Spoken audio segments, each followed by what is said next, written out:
Everybody's hurting. Yeah. Everybody's hurting. And we're getting to a point where everybody's fighting back. Now, Yep. I'm a productive worker personally. Do I care if the guy I'm fighting alongside hasn't put value into a commodity? No, of course not. And should they care if I'm doing that and they're not? No, their service, I'm production. Who cares? It's kind of like in the trades, we have this. I'm a finished carpenter, right? And there's also building carpenters. So there's finishing trades and building trades.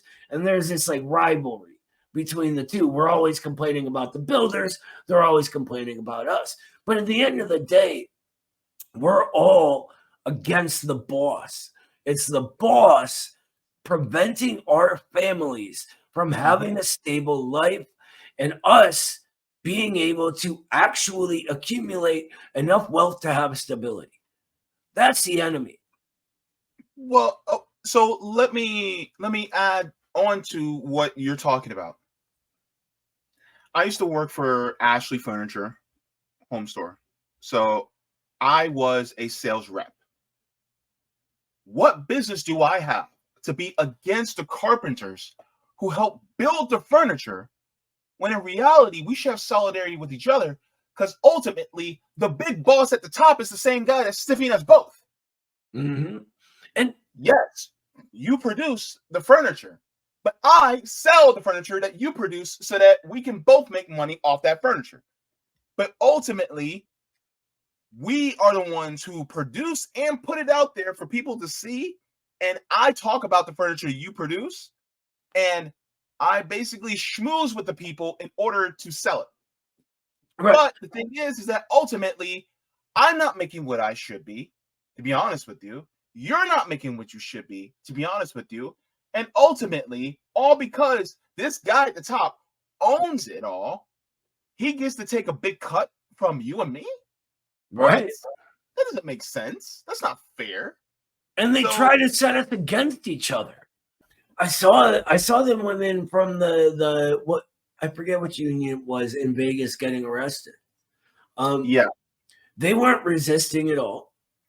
They were Mhm. literally just striking for better working conditions and wages. And these cops were straight up zip tying them with their hands behind their backs. And these aren't, young, rabble rousing, like anarchist kids or anything, right? They're not wild protesters. They're older women, right? The disrespect. I don't know, man.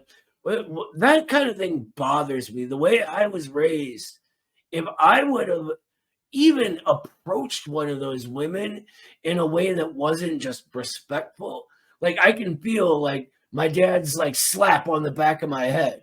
You know what I mean? Like, wow, who do these people think they are?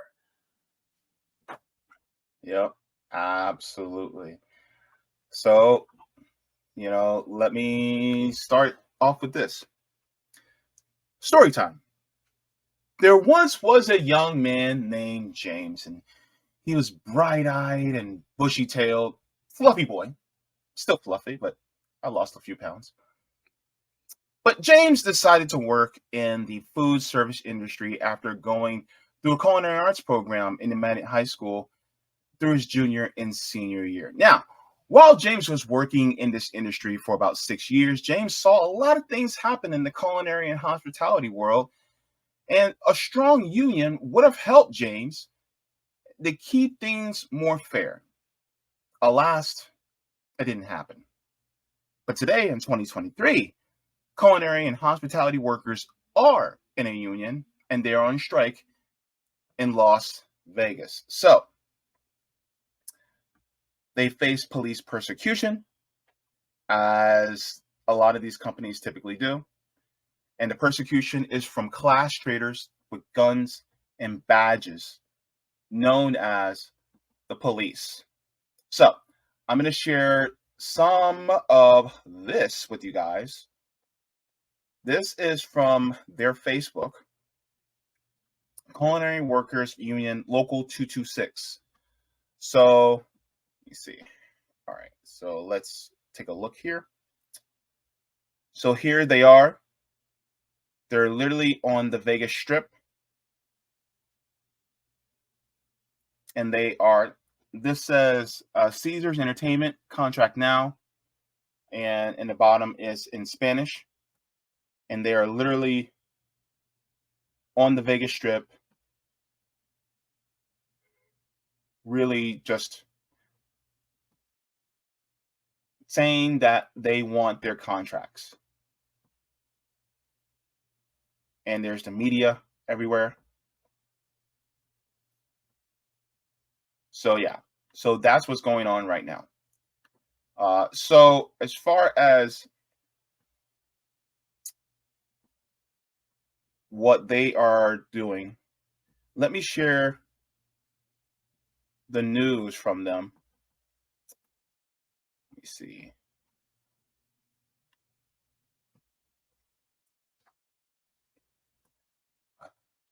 Man, I got a lot of tabs open. I'm surprised my computer's doing this well. Okay. So let me share this. I'm glad you're here too, because I think from your analysis would be wonderful on this. Their sign says one job should be enough. So it says the human cost of high hotel profits, a survey of Las Vegas guest room attendance. So here's the contract negotiations that they're looking for. It says culinary and bartenders unions are negotiating a new 5-year contract with the following casino resorts on the Las Vegas Strip, where contracts at 18 properties are expired. So the MGM Resorts International, this is the Aria, the Bellagio, Excalibur, Luxor, Mandalay Bay, MGM Grand, New York, and Park MGM. The Caesars, which is the Caesars Forum, Caesars Palace, Flamingo, Harris, Paris Hotel, Planet Hollywood, the Cromwell, the Link, Wynn Resorts, including the Encore. Says culinary and bartenders unions are also negotiating a new 5-year contract with following 24 casino resort companies that are still under contract extension. So it talks about these, like the Hilton Grand Vacations, Four Seasons, Circus, the Rio. It says downtown Las Vegas. So all these basically, right? And it says winning the largest wage increase ever negotiated in the history of the culinary union. So it says the culinary bartenders unions have proposed a 5-year contract language to provide greater measure of security for workers. It says mandating daily room cleaning. So it says reduced workload and steep housekeep room quotas, and establishing the right for guest room attendants to securely work in set areas. Can you guys see that? Hang on. Yeah, that's better. That's better. Yeah. It says providing the best on-job safety protections for all classifications, including safety committees, expanding the use of safety buttons to more workers, penalties if safety buttons don't work, enforcing mandatory room checks in employee and public safety, and tracking sexual harassment, assault, and criminal behavior by customers. This is important. Let me interrupt real quick. People don't think about the amount of sexual harassment service industry people face from customers. I used to manage a kitchen at a restaurant, right? I was a line cook and then I managed it. And the amount of people we kicked out of that bar for messing with our staff, for literally like trying to touch our servers or our bartenders, I lost count. It's a lot. Oh, absolutely. My dude, I was a line cook as well. I still got the mouth of a line cook, but I'm trying to be good while on stream. You know what I'm saying? When I worked at a restaurant, I gained so much weight. So much weight. That was like after I did Muay Thai for a long time. After I stopped like all that stuff, that was what ballooned me up. Was working at that restaurant, because like how do you not just all day like grab something, as you're walking? Maybe a Well, big bin of French fries. Oh, oh, man. Yeah, not me. Because I was trying to be the goody two shoes, so we weren't allowed to eat on the line. mm. And so I remember one coworker said, if you're a chef, you should never be hungry while you're working on the line. Now, if I were working in the kitchen now, oh, I'm grabbing, Mm. right? But me back then, it was the Christian thing to follow all the rules. Man, they ain't paying you enough. You grab something to eat off that line. I don't care now. As long as I you do look it at it. according to food safety, you go, step off the line, grab a couple, fries, and then come back on, wash your hands, and put on your gloves. You're good. You're good. The way I look at it is the owners are literally getting rich, sitting there while we're doing all the work. I'm gonna take a French fry. Mm-hmm. Like that's all there is to it.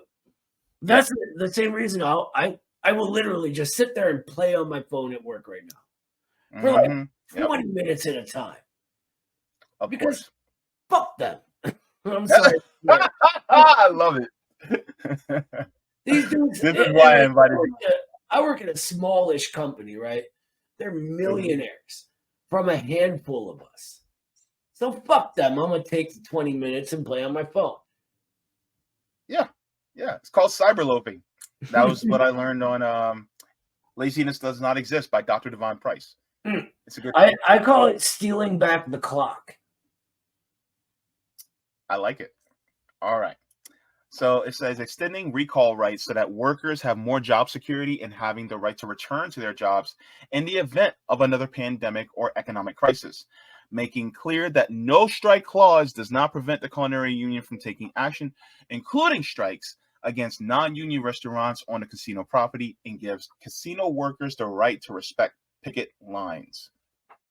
So these are some of the strikes, and then they also have the strike votes. Wait. Sorry, go ahead. Jimmy, I'm so sorry to interrupt you. That last one is huge.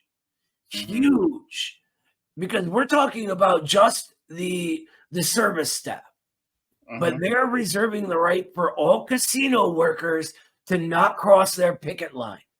That means the dealers, the janitors, everybody who works in that casino, the security staff, the banking staff, all of them can stand on the line with them and not get in trouble, not lose their job. That is gigantic. It's that kind of thing. That is what created things like the CIO. The Teamsters to this day still have it in their contracts that they do not cross a picket. Period. Wow. So if there's a Teamster delivering stuff there was recently the Hollywood set strikes, they don't do it. Instead, they'll join in. Wow. It's stuff like that. Yeah. It's stuff like that that creates class consciousness and solidarity. And that's what the ruling class genuinely, within the sphere of labor, that is what they fear. That's why they created Taft-Hartley, right? That outlawed the solidarity strike. Got you. Okay. Thank you very much for that, by the way. I'm sorry I keep ranting. I'll shut up, I promise. No. This is good because the thing is you add a lot of context as well. I appreciate it. You could just be like Eddie and call me a windbag. That's more realistic. No. Your wisdom is welcome. It says members of the culinary and bartenders unions have voted by 95% to authorize a citywide strike after tens of thousands of hospitality workers packed the Thomas and Mack Center on campus at the University of Nevada, Las Vegas on September 26, 2023 to cast their votes. The culinary union is now authorized to call for a strike at any date or time at 18 casino resorts on the Las Vegas Strip between the largest employers, MGM Resorts, Caesars Entertainment Corporation, and Wynn Encore Resorts. So that is what's up.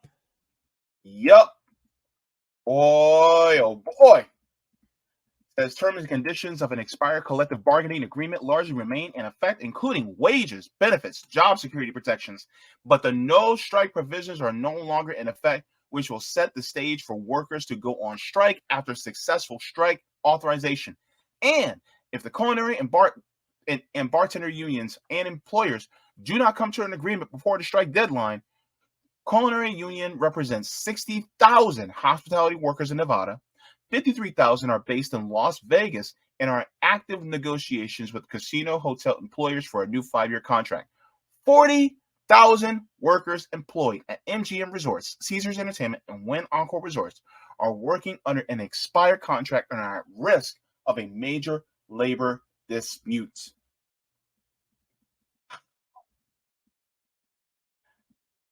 All the solidarity in the world goes out to them, man.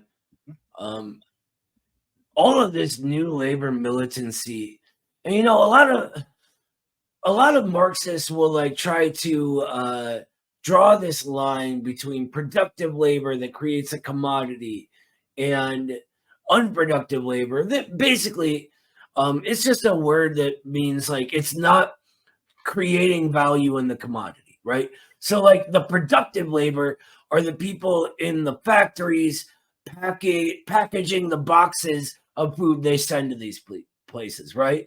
And the unproductive labor would be the actual cooking and serving of the food. But really, that doesn't matter, right? In our era, and I won't get into a big theoretical discussion of what reproletarianization and the higher stage of imperialism means, because it's not the point. The point is everybody's hurting. Everybody's hurting. And we're getting to a point where everybody's fighting back. Now, I'm a productive worker personally. Do I care if the guy I'm fighting alongside hasn't put value into a commodity? No, of course not. And should they care if I'm doing that and they're not? No, their service, I'm production. Who cares? It's kind of like in the trades, we have this, I'm a finished carpenter, right? And there's also building carpenters. So there's finishing trades and building trades. And there's this like rivalry between the two. We're always complaining about the builders. They're always complaining about us. But at the end of the day, we're all against the boss. It's the boss preventing our families from having a stable life and us being able to actually accumulate enough wealth to have stability. That's the enemy. Well, so let me add on to what you're talking about. I used to work for Ashley Furniture Home Store. So I was a sales rep. What business do I have to be against the carpenters who help build the furniture when in reality we should have solidarity with each other, because ultimately the big boss at the top is the same guy that's stiffing us both. Mm-hmm. And yes, you produce the furniture, but I sell the furniture that you produce so that we can both make money off that furniture. But ultimately, we are the ones who produce and put it out there for people to see. And I talk about the furniture you produce, and I basically schmooze with the people in order to sell it. Right. But the thing is that ultimately, I'm not making what I should be, to be honest with you. You're not making what you should be, to be honest with you. And ultimately, all because this guy at the top owns it all, he gets to take a big cut from you and me? Right. That doesn't make sense. That's not fair. And they try to set us against each other, right? Yeah. To tell us that, oh, I'm not making as much because you're greedy and want more for selling, right? Yeah. Or you're not making as much because my union demanded a bigger contract, right? Yeah. Always they set, that is their entire strategy, divide and conquer. I mean, this is like the problem of racism. Yeah. Right? Yeah. Division of the people on behalf of the boss. Whether the boss is like the giant financial cartels or just the people owning the individual shop you work at, right? It's all the same thing. And they've done this in different forms throughout history, man. Yeah. Bill Foster, William Z. Foster, one of the greatest communists in American history. He Mhm. wrote this amazing sort of explanation of the steel unions, the Great Mhm. Steel Strike, and the creation of the Communist Party, right? Because he was like friendly with the founders of it, and he was the national chairman for a long time. Anyway, he writes this thing, and he's talking about the AFL, which was a pre-AFL CIO version of this, right? Now, this is back in the day when, Jim Crow era, right? And so like blatant racism was the norm. And what he's doing is describing how the white workers of the AFL, because it was a racist union and that was the only game in town, were on strike. They're trying to organize for higher wages, right? And so what the boss does is specifically uses black scab labor, right? Because Yeah. they're in a more precarious position and will work for less, and they won't have a problem scabbing because they're scabbing against these racist guys. Why do they care? Right? And so what Mhm. Foster figures out is that the bosses are literally just setting them against each other in order to turn their class struggle into a race struggle. Mm. Right? And so what do you think his solution is? It is to go to the black workers and say, if you join us, we are going to get you in the union. And you know how all these bosses discriminate against black workers for hiring? We are going to make sure it's the union that decides who is hired. And guess what? That means you're in. Just come fight with us. And we're stronger together, basically. This creates the first integrated unions in the country. And it's this and the longshoremen who have a similar thing. And I could go into the story, but this is monumental because what it does is it ends no, it doesn't end it in totality, but in this instance, ends that division. It wins the fight against that division. Always in American history, the winning move has been uniting working people against the boss, no matter what form it takes. Sorry, I know I promised not to rant, and then I go on a big long rant. No, and in fact, I learned some of this stuff from an article in Black Agenda Report, where they actually talked about how race and class was intertwined, basically using that same story about the AFL-CIO and as far as the UAW and how they use racism to try to pit workers against each other. So yes, absolutely. I appreciate you putting that in there. Bless you, by the way. Thank you. Yeah, so the Communist Party USA is actually the very first integrated political organization in the country. Wow. Okay. And they built the CIO. It wasn't at first integrated into the AFL. It was in opposition to the AFL because the AFL wouldn't let black workers in. So they built the CIO in order to have anti-racist unions. There were 11 original unions in the CIO. 9 of them were red unions, meaning they were communist led. Out of those 9 communist unions, was it 6? I want to say it was 6 or 7 had black leadership. In the Jim Crow era, that's a big fucking deal. Hmm. Absolutely. Thank you so very much for that. Let me go. Uh, so I want to share what was happening on the ground in Vegas as the people were literally they were protesting.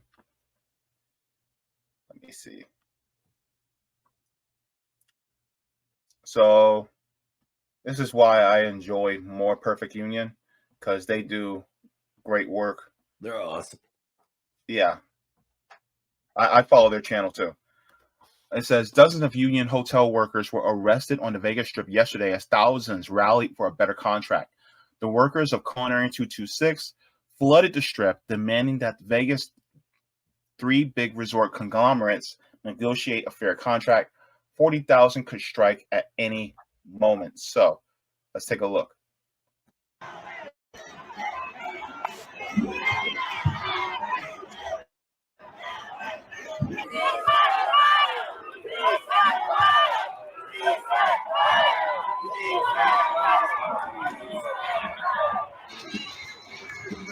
I saw that.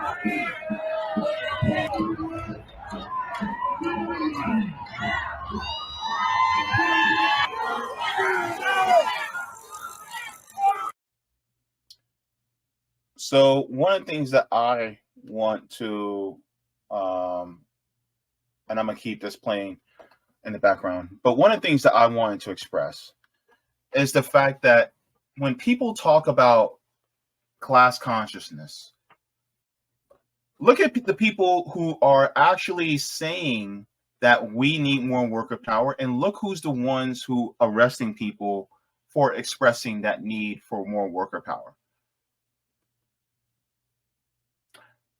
The people who are doing the arresting do not stand with the rest of us. So when people like me say things like defund the police, it's because they were never on our side to begin with. And then a lot of times, I'm sorry, go ahead. Oh, I'm sorry. I thought you were done. I'll just be really quick. Lenin teaches us to look for the class nature of an institution. Who owns the police? Mm-hmm. Yeah, good question. Who owns the police? Built by the ruling class, for the ruling class. I mean, and like, don't get me wrong. I'm from a poverty-riddled, crime-riddled area, right? Mm-hmm. It's not as if cops serve no purpose, right? But the problem is they serve the purposes of the ruling class, right? In fighting against crime, it is only perpetuating bourgeois order, right? It's sort of like when my car got stolen recently, right? My wife's car, actually. I'm sorry. And it was Eddie who stole it, but no, that was a thing we did. But when we called the cops, the nature of the police force was apparent in the way they approached us and the problem, right? Yes, they were doing their jobs looking for our car. They came there. You know what the first thing they did was? Tried to blame my wife for the car getting stolen. In my house, in my dining room. This guy is like, well, why weren't you using the club? We were giving them to all the Kia owners for free.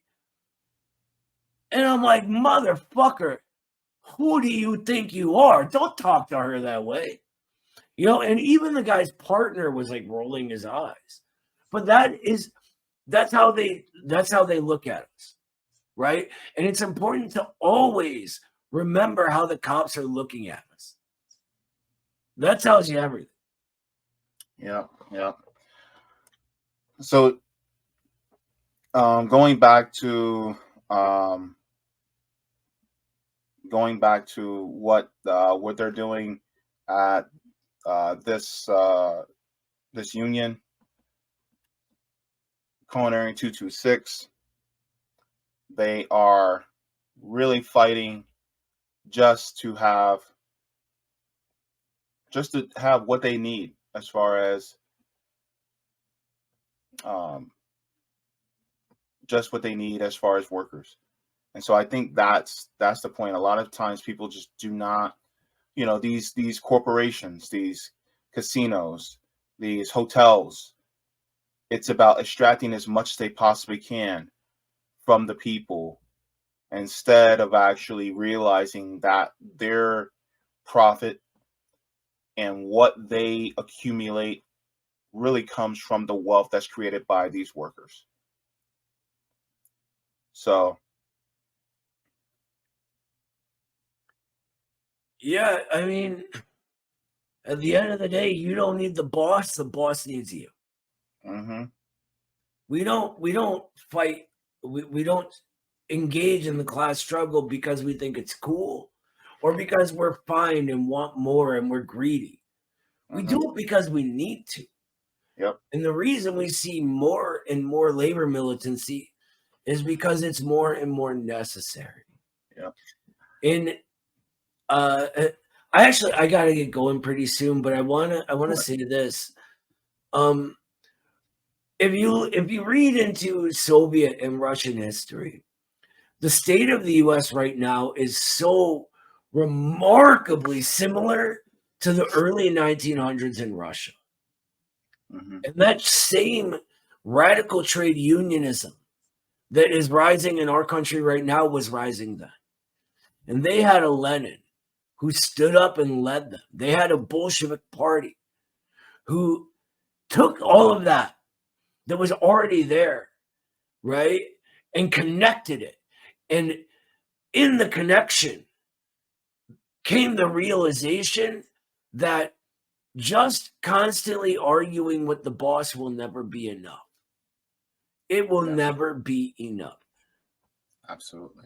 It is impossible for us to live full, dignified lives as human beings with this boss controlling everything. No more boss. No more boss. Time for us to do this ourselves. And then we saw the first worker state. And genuinely, I think that's what's coming here in the US. Some people say I'm too optimistic, but the parallels are too much not to stand up and take notice and to recognize our part in this. Right now, I think we're witnessing the beginning of the new American revolutionary movement.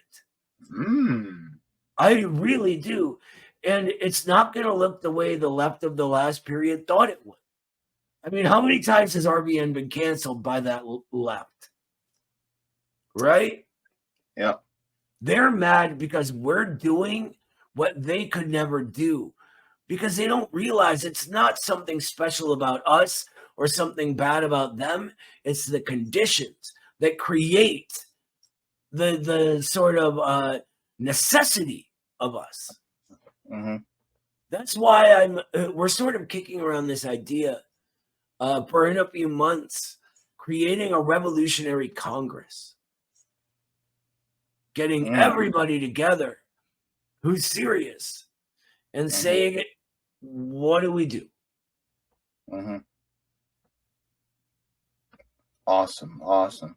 So, I know you say you got to get going, but can you let people know where can they find you as well so that they are tuned in to what you got going on?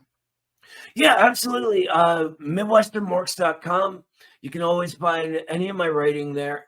I do have a pamphlet that is finally coming out soon on my own theory, which is called Reproletarianization, the Life and Death of the American Middle Class.